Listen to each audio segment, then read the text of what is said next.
नमस्कार, मैं सुभाष कुमार मिश्रा आप सभी का स्वागत करता हूं कृष्णा एजुकेशन के ऑनलाइन प्लेटफॉर्म पे। जहां पर मेरी बात है कि हम लोग डिस्कस कर रहे थे ट्विस्टिंग मूवमेंट कैसे आ रहा था टॉर्क में। तो उसी पे हम लोग ड्राइव कर रहे थे अपने इक्वेशन को। तो मैंने कहा था कि हम लोग किस तरह से पहुंच रहे थे। देखिए, एक हमने कहा था कि यहाँ पर हम लोग ने दिखाया था।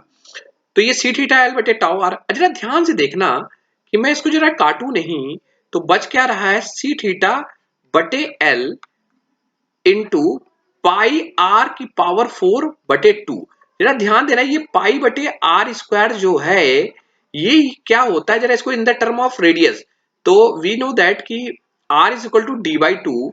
जब मैं आर की जगह डी बाई टू रखूंगा तो ये वैल्यू हो जाएगा पाई बटे डी की पावर 4/32। और इसी को कहते हैं हम लोग polar movement of inertia, that is called denoted by IP, और कहीं कहीं बुकों में इसको जे से डिनोट कर देते हैं। तो we can say that C theta बटे L into I P is equal to T.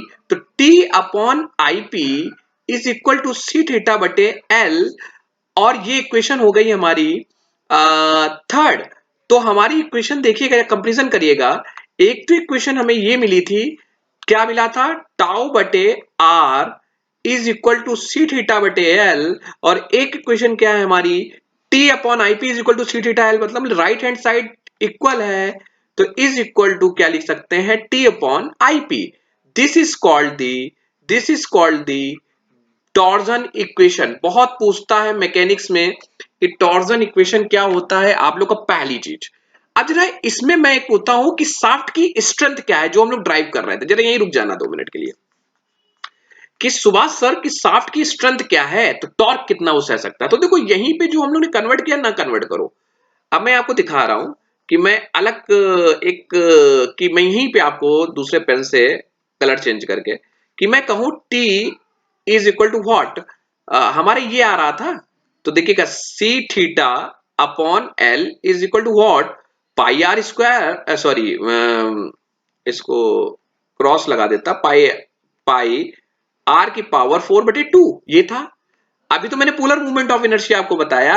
और पोलर मूवमेंट ऑफ इनर्शिया क्या है कि सेंटर सीजी से क्या हो, दोनों मूवमेंट एक्स एक्सेस और वाई प्रिंसिपल एक्सेस से हम क्या करें, उसका मूवमेंट ऑफ इनर्शिया निकाले। That is called the polar movement of inertia. That is called, value कितनी है, IP is equal to pi 32 D की पावर 4। अभी मैं इसको बताऊंगा भी आपको। और अब जरा देखिएगा, हम स्ट्रेंथ निकाल रहे हैं तो सी थीटा एल बटे को वैसे ही रखो और जरा इसको मॉडिफाई कर दो। पाई आर स्क्वायर को क्या लिख सकते हैं इन द टर्म ऑफ, तो इन द टर्म पाई, और ये क्या हो जाएगा, टी की पावर 4/32। और C theta L in the term of stress, C theta बटे एल अभी हमने बताया था, यहां से देख के देखो सी थीटा एल को क्या लिख सकते हैं इन द टर्म ऑफ टाउ बटे आर। तो मैं यही पुट कर रहा हूं कि सी थीटा एल की वजह क्या मैं पुट कर देता हूं, टाउ बाई आर। तो पाई बटे डी की पावर 4/32। तो आर को क्या सकता हूं, डी बाई टू। तो आर को डी बाई टू रखता हूं तो डी बाई टू ऊपर चला गया, तो फॉर्मूला क्या बन जाएगा, पाई बटे 16 डी की power cube into tau. So this is the torque and this is called the strength of the shaft. ये क्षमता है उस स्ट्रेंथ की इतना सहने की, इतने स्ट्रेस पे। सो पावर ट्रांसमिटेड, अब कितना पावर ट्रांसमिशन होगा, कितना पावर ट्रांसमिशन हमारा शाफ्ट का होगा। तो पावर ट्रांसमिशन कैसे होता है, जैसे सपोज शाफ्ट घूमा, तो शाफ्ट पावर में क्या होता है, टी इंटू ओमेगा।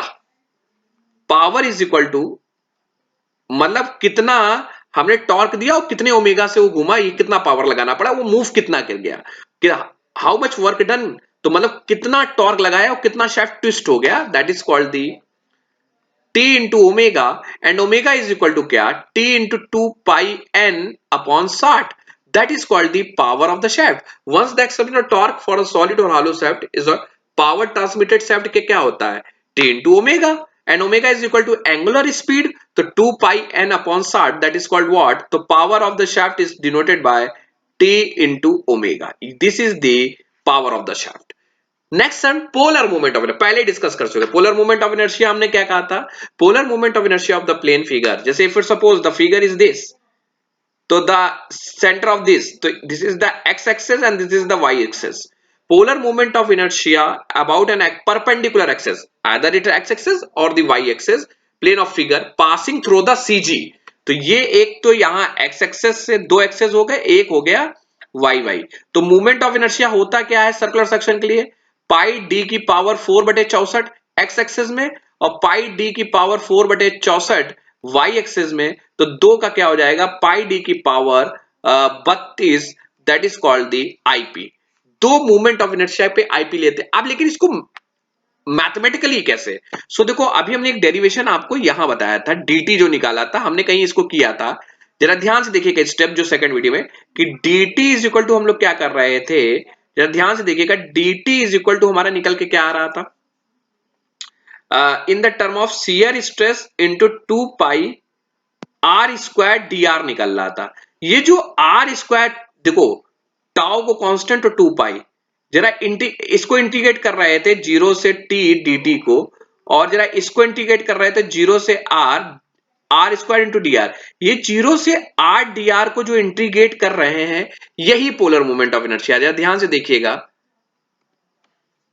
ये देखिए हमारा ये डेरिवेशन निकल रहा था, T is equal to, tau बाहर निकाल लीजिए, tau in the term of, तो आर स्क्वायर, ये जरा जरा का टर्म निकल जो हम वहां बता रहे थे, D R square into D are.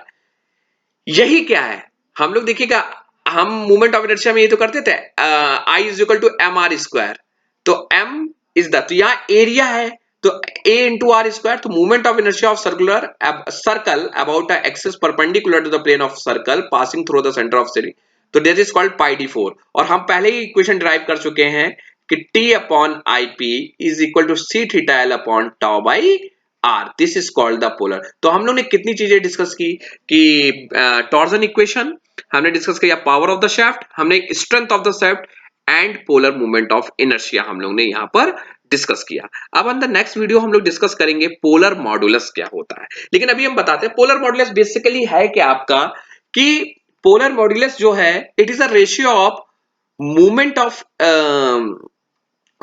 आपका, that is called IP, polar moment of inertia divided by what, radius of the shaft। polar moment of inertia क्या है, पाई डी की power 4/32, radius of the shaft क्या है, r, in the term of d by 2 कर दे, it is denoted by z, this is called the polar moment of inertia। तो polar moment of inertia is what, ratio of, polar modulus is what, polar moment of inertia to the radius of the shaft, and that is denoted by jp। तो jp is called pi D 4, हमने d को d से काटा, तो equation क्या आ गया jp का, that is called पाई बटे 16 d की power cube, that is called the, for circular shaft, for solid circular shaft। Hello shaft के लिए करना है तो इसकी वैल्यू क्या हो जाएगा, पाई बटे 32, हम हालो के लिए निकालते हैं तो पोलर मूवमेंट ऑफ इनर्शिया हमारा क्या हो जाएगा, D outer dia difference inner dia upon radius, radius में कितना, आउटर डायमीटर का आधा, सो वैल्यू क्या आ जाएगा, पाई बटे 16, डी नॉट कॉमन आ जाएगा और डी नॉट की पावर 4 माइनस डी आई की power 4। So this is called the polar modulus. तो polar modulus is denoted by, we can set the polar modulus is denoted by ZP। Next term strength, ये मैंने पहले ही आपको discuss किया, that is called T and value is T strength, या आप इसको एक शब्द और अच्छा कह सकते हैं, that is called the torsional rigidity. इसको टॉर्जनल रिजिडिटी भी बोला जाता है। टॉर्जनल रिजिडिटी क्या है, आप सपोज करिए the strength of the shaft is maximum torque, और उसकी वैल्यू कितनी होती है अभी हम ड्राइव कर चुके हैं, strength of the shaft is pi बटे 16 डी की power cube into tau, that is called the strength of the shaft, और maximum power of the shaft can be transmit.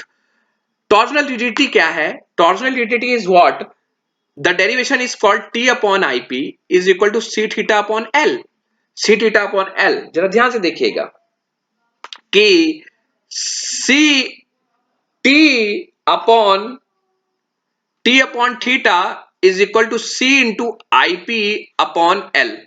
भाई देखो थीटा इधर ले लिया तो टी आईपी अपॉन, तो क्या हो गया आईपी अपॉन एल, तो